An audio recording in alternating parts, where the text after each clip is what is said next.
ఇస్తా, దాని తర్వాత మిమ్మల్ని క్వశ్చన్ అడతా. కేటగిరీ 1 సార్, మా వాడికి 90 కాదు, 95 కాదు, 98 కాదు, 99 కాదు, 100కి 100 మార్కులు రావాలి సార్. తర్వాత వాడి క్యారెక్టర్, బిహేవియర్, రెస్పెక్ట్, 10 మంది పట్ల గౌరవం, సమాజం పట్ల బాధ్యత ఏమి లేకపోయినా పర్లేదు సార్, మార్కులు ఒక్కటే ఉంటే చాలు అనేవాళ్ళు కేటగిరీ 1. కేటగిరీ 2 సార్, మార్కులు యావరేజ్గా వచ్చినా పర్లేదు, వాడికి పెద్దల పట్ల బాధ్యత, గౌరవం, సమాజం పట్ల బాధ్యత, క్యారెక్టర్, బిహేవియర్ ఉండే విధంగా పిల్లల్ని పెంచాలనుకుంటున్నాను అనేవాళ్ళు కేటగిరీ 2. మళ్ళీ చెప్తున్నా, నాకు ఈ లైట్ ఫోకస్లో కనపడట్లేదు. కేటగిరీ 1లో పెంచాలనుకున్న అందరూ నేను అడిగినప్పుడు చప్పట్లు కొట్టండి, కేటగిరీ 2లో పెంచాలనుకున్నప్పుడు అడిగినప్పుడు చప్పట్లు కొట్టండి. కేటగిరీ 1 మార్కులు మాత్రమే వాల్యూస్ లేవు. కేటగిరీ 2 విద్యతో పాటు వాల్యూస్ కూడా ఉన్నాయి. వన్స్ అగైన్, మీలో ఎంతమంది కేటగిరీ 1లో పెంచాలనుకుంటున్నారు?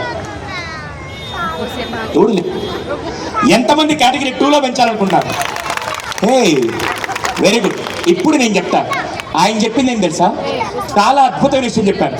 సుధీర్, ఈ మధ్య పిల్లల మొబైల్ కడిక్టారు, పిల్లల మొబైల్ కడిక్టారు, పిల్లల మొబైల్ కడిక్టారు అంటున్నారు కదా. పిల్లల కంటే పేరెంట్స్ ఎక్కువ అడిక్టారని నేనంటే ఎంతమంది ఒప్పుకుంటారు ఆ విషయం? హలో, నేను ఎవ్వరి మీద నిందలేను. మొన్న తిరుమలకి వెళ్ళా